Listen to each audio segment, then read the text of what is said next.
Бурхантын хөндийн буянтай газар нутгийн ээл буйнаарч тэрүү урлаг спорт, шинжлэх ухааны салбарын алдартнуудаараа дарханчууд бахархдаг. Монгол улсын гадаад харилцааны нэгэн цагийн түүхийн гэрч болох Орос ах нар тэдэнтэй систем 1 Болгар, Польш, Унгар, Чех, Зүүн Герман зэрэг улсуудын техник эдийн засгийн тусламжтайгаар байгуулснаар Дархан хот Монгол орны 2 дахь том хот болсон билээ. Өнөөдөр 140 мянга орчим хүн амтай.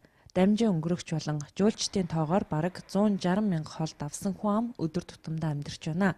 Залуусын хот хэмээх тодтол нь өнөөхөр байдаг ч сүүлийн жилүүдэд хот төлөвлөлт цэцэрлэгт хүрээлэн орчны тохичлолтоор бүстэй төдийгүй улсдаа толгой зөхиж байгаа амжилтыг нь тодтогох хэрэгтэй. Бурхантай уул морин хуурын цогцлбор их Монгол цэцэрлэгт хүрээлэн Дархан 50 цогцлбор гэд хотоос ирээд нүд хужирлах олон сайхан бүтээн байгуулалт энд байна. Дархан хот ягаад ч юм сайхан, эндээ л ажиллаж амьдарч өөрийн мэдлэг боловсролоо хөгжүүлэлтэн зориулна гэж ярих залуучууд бидэнтэй олонтаа таарч байсан. Улс төр нийгмийн салбарт манлайлагчдыг тодруулах, өөртөө ихтэй зөв бодлоготой залуучуудыг нээж тэдэнд өөрийгөө илэрхийлэх боломж олгож байгаа. Улс төр чин манлайлагч зорилтод ТV төслийн сурвалжлах хэсэг Дархны залуучуудын төлөөлөлтөд ярилцлаа. Намайг Дандрын Отгон Чимэг гэдэг.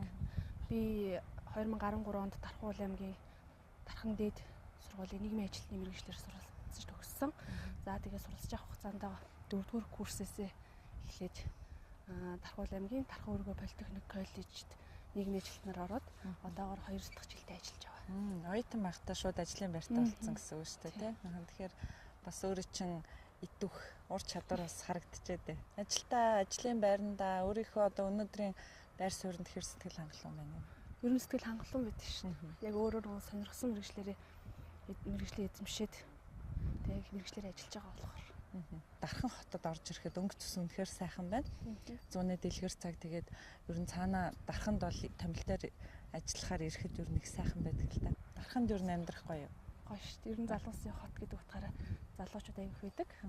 Тэгээд цэвэрхэн, цэмцгэр ер нь сэтгэл ханамж байдаг та. Манай энэ төслийн тухай ер нь сонсч ирсэн. Улс төр чин манлайлагч гэдэг. Хэр сонирхлын татж байна. Ер нь бол татж байна. Улс төр гэдэг бас тий яг юу юм бол улс төрт оролоод яг яах бол ийх бол гэсэн зорилгыг бас өөртөө бас муу шиг тавиад байгаа л да.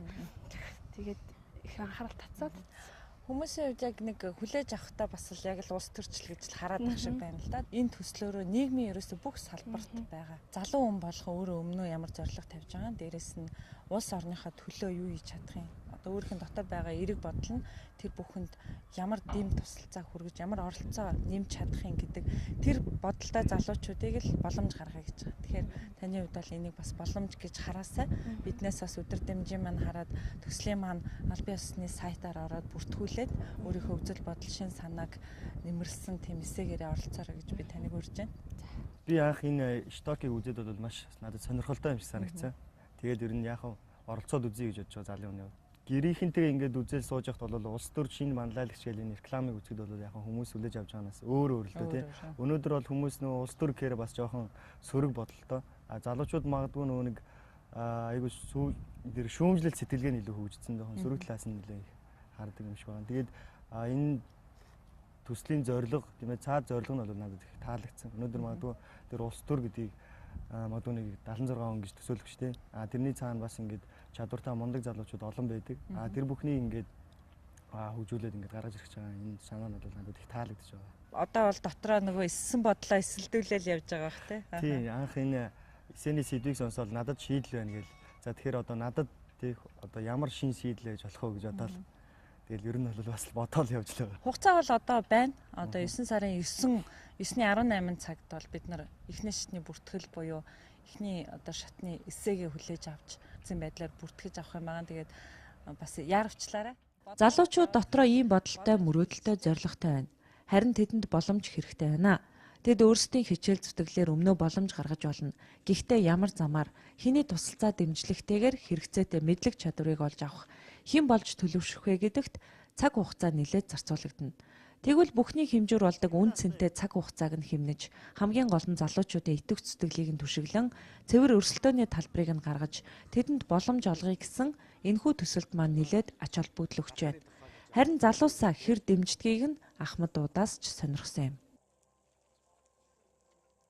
Улс төр гэдэг нь утгаараа л эхэлж буугаад байгаа юм л да.